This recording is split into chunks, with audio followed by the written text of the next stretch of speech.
Hey guys, welcome back to the Got Fishing Podcast. Once again, we got a really cool podcast for you. Today, we are going to Argentina, and I got some great guests with us for a lodge that I think you guys are going to find really, really appealing. And we're here to kind of tell you about the entire adventure, introduce you to the owners and operators of that operation, and just kind of let you know what that experience is going to look like. So here we go. I'm really excited to have Laura and Gonzalo, the owners of Argentina Waters, joining the podcast today. How are you guys doing? Hola, Brian. Hey, Brian. Hello, we are doing good. Very, very good. Very good. Obviously, they're over in Argentina, and they speak very good English. But there'll be a little bit of some of the words that we might have to interpret along the way. Just makes this even more fun. So I really, really appreciate you guys jumping on and taking the time to do this. I know that the season is literally right around the corner. You guys are at the lodge right now, getting it opened up for the upcoming season. So let's just start off with telling us a little bit about Argentina Waters and really what it consists of. What's Argentina Waters all about? Well, Argentina Waters is a lodge. We are placed in Los Alerces National Park, which is a big national park in Chubut province, right next to Chile. We are from the other side, on the other side of the Andes Mountains. We are in front of a very beautiful lake called Laguna Larga, which is also a very nice place to fish. And we fish the whole area, all around us. It's a very cozy lodge, familiar. We host 8 people maximum per week. We have 4 double rooms, so 4 guides, 8 anglers, and that's the way we used to work. That's we are both fly fishing. No, we are both chefs.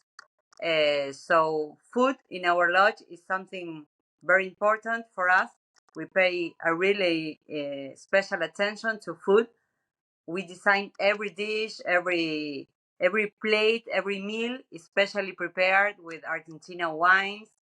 So that's something that we can say it's a highlight of our lodge. Yeah, that's incredible. Not many lodges have both owners as certified chefs. But tell us a little bit about the story about, because Argentina Waters is a newer operation. It's a newer lodge over there. But you guys have been in the industry for years. Tell us a little bit about your background in the industry, and then how and why you decided to start Argentina Waters. Okay. Right. Yeah, I think it's a cool story. Yes, we are both from Buenos Aires, which is Argentina's capital. But it's 20 years that we live here in Patagonia, in Chubut. After living some years in Europe, in France, we decided to come back to Argentina. And we didn't want to go back to do this city life. And we wanted something different. And Gonzalo always loved fishing since he's a little boy. So we thought Patagonia was a right place to try something. So we came here 20 years ago, 2003. And with the little money we had, we bought a piece of land where the lodge is now. But it took us many years to have the money to build the lodge, because we wanted to do it by ourselves. So it's now 7 years that we have the lodge? 7 or 8? 6 years? 6 years. Yeah, 5 years. 5 years. 5 seasons. 5 seasons that we are working and operating in the lodge. Yeah. But before that, we had people coming to Patagonia, and Gonzalo was guiding them, and I was cooking for them in those years before having the lodge. And now we can in the lodge, you know. Yeah. That is like a long story, making it short, about us in Patagonia. Yes, it was a very good decision to mix our passion, cooking and fishing and meeting people. And we are always in the lodge with the people. I guiding to the groups. I'm one of the guides. And then when, of course, we have a chef, we have helpers in the kitchen. But once I'm finish the guiding day, I go to the kitchen too to survive, to help a little in the kitchen. Yes, Laura, I tell you, it's very important for us the food in our lodge. We try to show to the people the best products in Argentina, best quality in beef, in lamb, in local product, vegetables, and of course wine. No, our good Malbec, a very nice cave, underground cave in the lodge to choose the everyday different wines, Argentinians wines, of course, and we put very attention in that part of the service too. Of course, the fishing is 100% of the Right. but Right. we very big attention in the service in the lodge and in the food. Yeah. Well, a lot of the anglers that we work with that, that have traveled around the world or do enjoy, these experiences where they are traveling to other countries, it is absolutely about the fishing and the quality of fishing, but it's also very much about these additions to an experience, great food, really being able to participate in the culture. And obviously everybody knows that Argentina and Patagonia has some amazing wines. And then obviously, having you guys being chefs and, having that kind of a culinary presentation paired with the different wines, plus a little bit of history behind it, I think, is, definitely a winner. And it's what people are looking for as they travel to these other countries. Because every time I book somebody to Mexico or to Argentina, they're always wondering what they can do in addition to that. Because there is a desire to, if you're going to travel that distance, what else can we be doing, to check out the culture, check out the different areas. And like you guys mentioned, and we'll circle back to it, but your guys' lodge is located right literally on the border of a national park. It's located on a lake. Some really features. No neighbors around. Very wild area in the middle of in the top of the mountains in the national park, and the location is very good. Not just to fish in front of our lodge, is not to fish around the area. We are a very good location compared to another lodges around. We are very close to the 90% of the fishing places. Yeah. Well, let's talk about that real quick, because obviously that's, the food is amazing, the lodge is amazing, all of those things are, and they're very important. But the main reason why people are going to go there to experience those other things is the fishing, and that's definitely the thing that makes your lodge really special is the abundance and the diversity of the fishing that you guys have. So tell us a little bit about, as an angler showing up there for a week, what can I expect? What kind of fishing do we do when we get there? Gonzalo's ready for this. It's just it's a long. We can talk about hours and hours about that, but try to do it short. We are sitting in a very good place in the border on the national park, and I tell you it's very important, and we have a very good location to go fishing in that areas. We fish rainbows, we fish browns, and we fish brookies in our area, and also we have some salmon, salar salmon, landlocked salmon in our water. Salmon? Yeah, landlocked salmon. That is the cherry in the cake. No, it's not usual to catch that, but there are, and it's a very challenger. Many people comes try to catch a nice salmon in this area, landlocked. We do 90% our fishing is floating, but we move in raft or motorboat, depending the area, because the national park is very big, and we have some rivers and some lakes real deep in the national park, and we need to move there with the skiff. We have a very nice skiff with Minn Kota boat motors to fish in the flat bottom in the skiff. But we use raft and we use drift boat to float the rivers too. And we have a very famous rivers in the area, like a Rivadavia River, like Fudalufu River. The fishing is very nice in all the area. Normally, the people catch, well, they expect to catch about, rainbows, brown, and brookies between 18 and 22 inches. That is the regular size you can expect to Patagonia. And of course, always there are possibility to catch a 24, 25, 26 brown.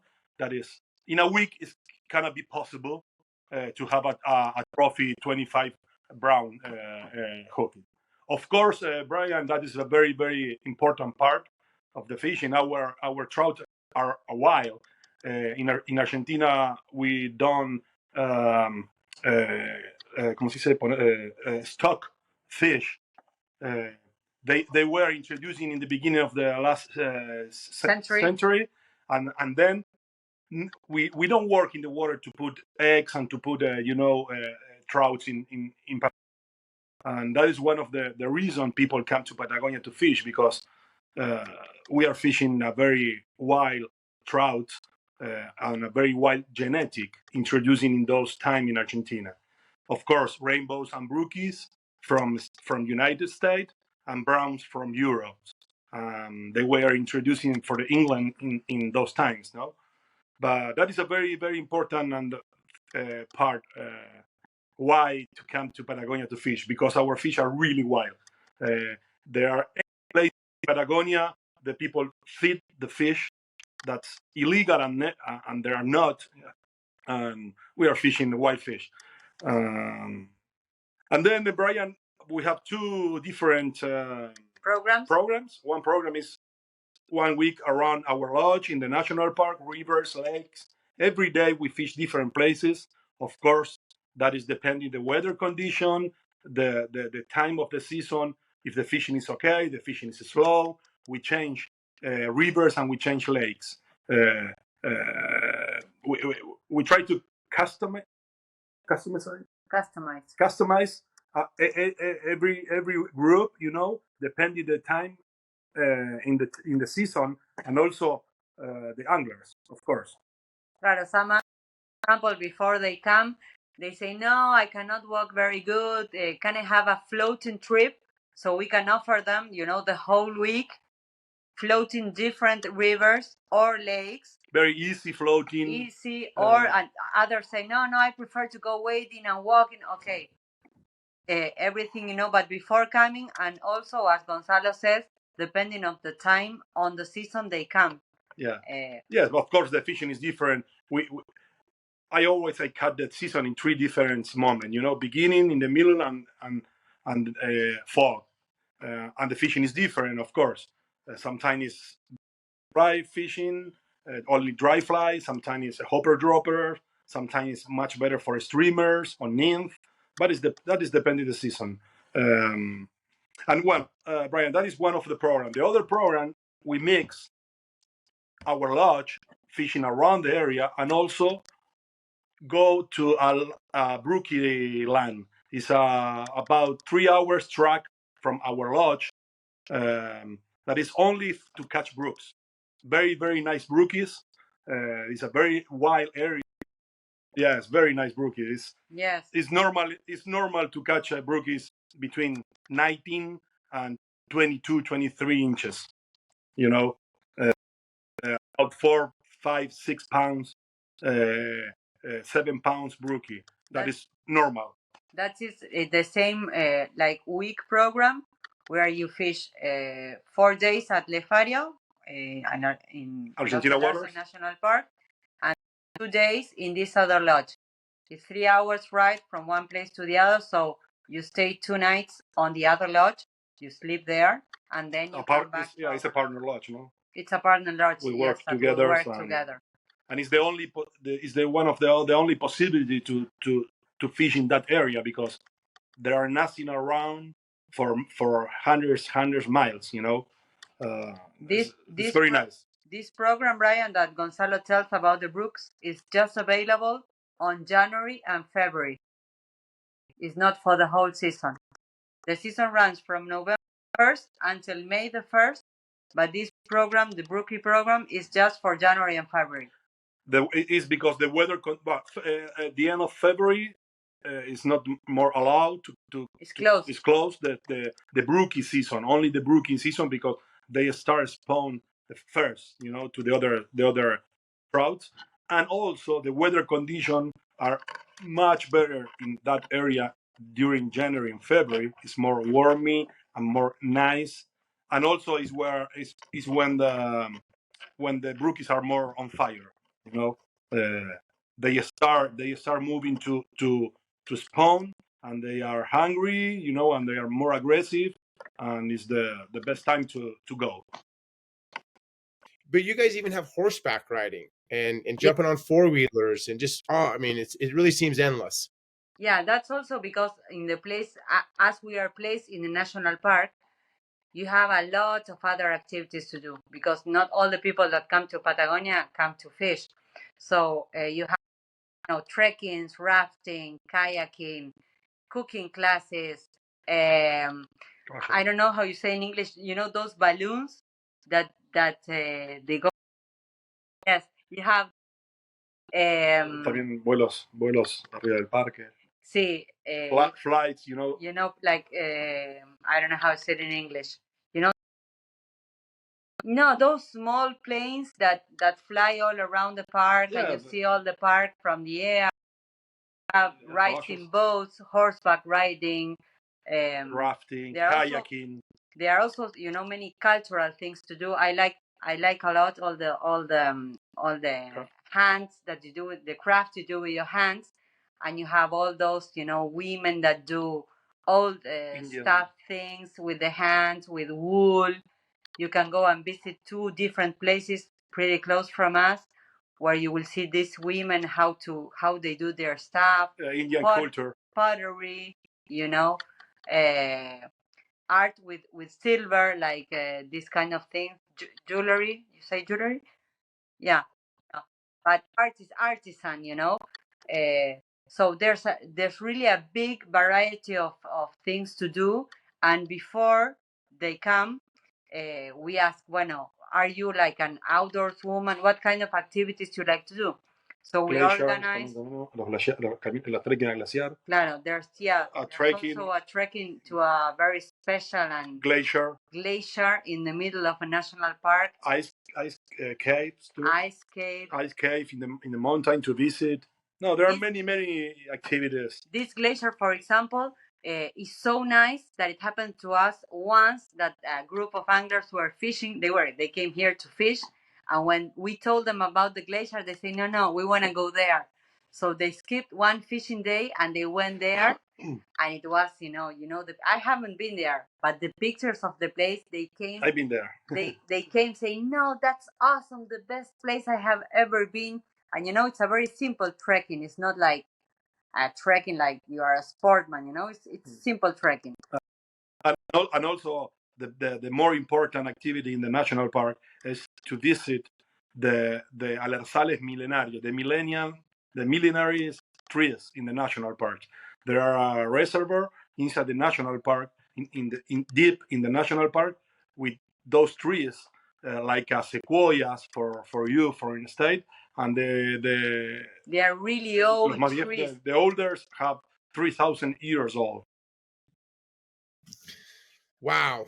I mean, that sounds like, obviously incredible. And I when I come, I'm definitely going to be visiting that glacier.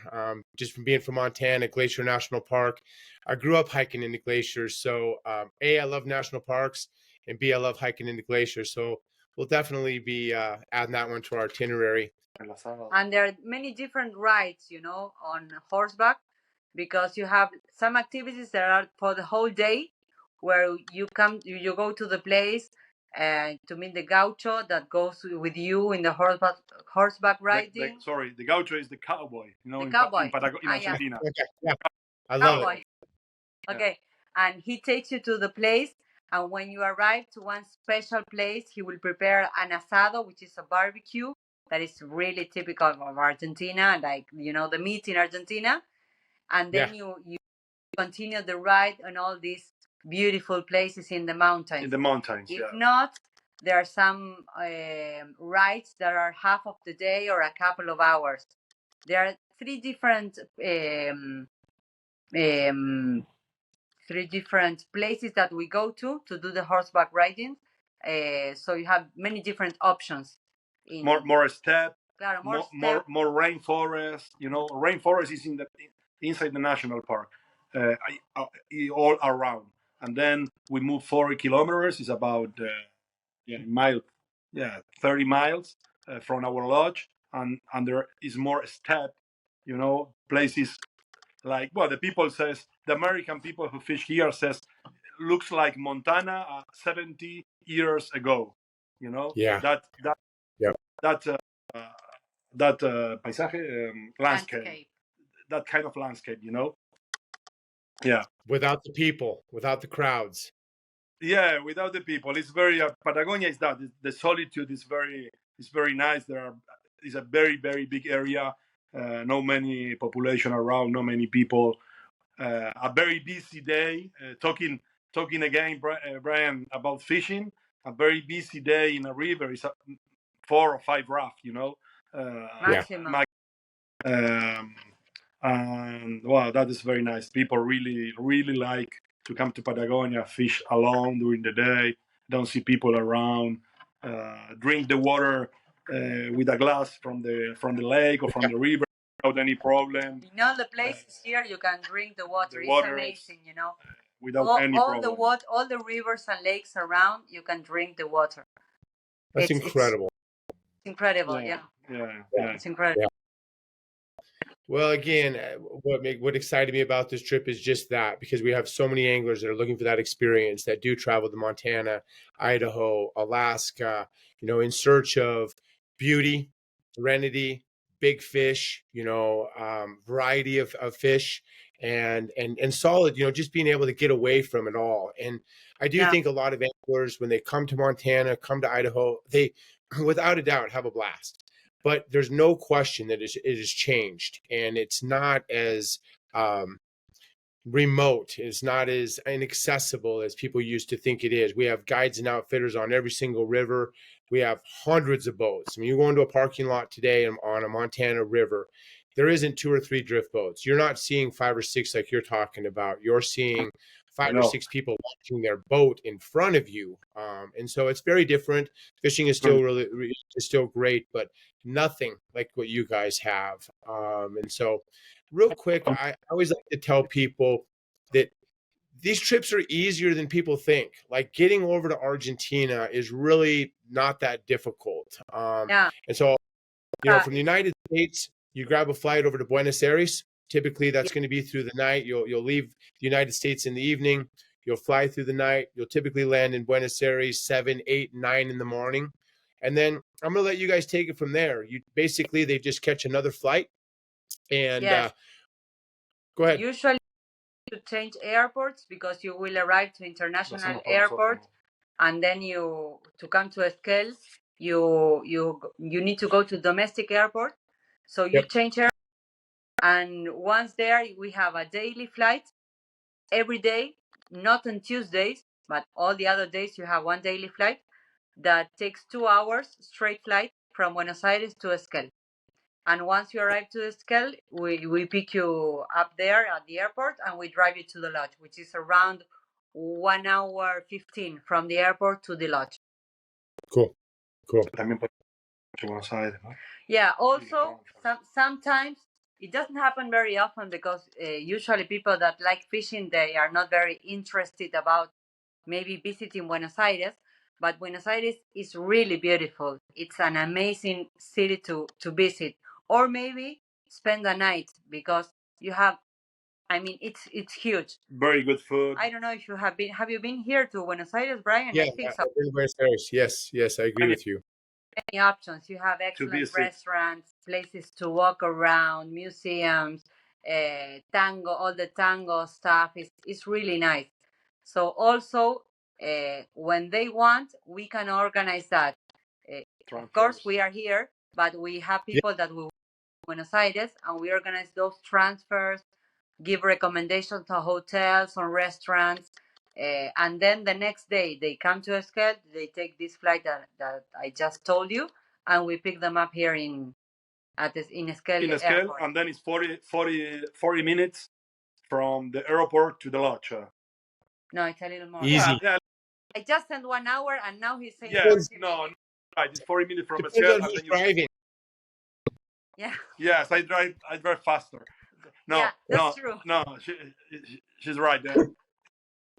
It's 40 minutes from Esquel. From Esquel. And then we have 20 minutes more from the airport to Esquel. What I just said, 1 hour. Sorry, Brian. Exactly. So right around a little over an hour, depending on who's driving, from the airport to your guys' lodge. And so depending who's driving. exactly. But you'll always get there safely. So yeah, the point of all of this is it's really, really easy. You fly into Buenos Aires, you take a cab or a shuttle over to the domestic airport, and you catch a flight up to you guys. You guys pick them up at the airport, take them to the lodge. And I agree with you. We always encourage, and we have quite a few clients that go over to Argentina that on the typically the back end, when they come back from wherever they're at, your guys' lodge, they come to Buenos Aires, we always encourage them to spend a night or two there before they fly out. And like you guys said, catch a show, go grab a nice bite to eat, just kind of explore the city. There's a lot of history there. It's really an incredible, it's a big city, but it's easy to navigate if you've just got a few connections and know the right people, which we help with, you guys help with. And so our clients are in good hands when they head over there. The other thing that I just wanted to talk about real quick that's important, kind of back to fishing, and that is gear. We get asked all the time, like, what should I bring when I come to these different experiences? And so since this is a lot like we were talking about some of the experiences that we have over here in the lower 48, people are going to assume they need to bring some waders, some boots, fly rod. What style? Are we talking 5-weight?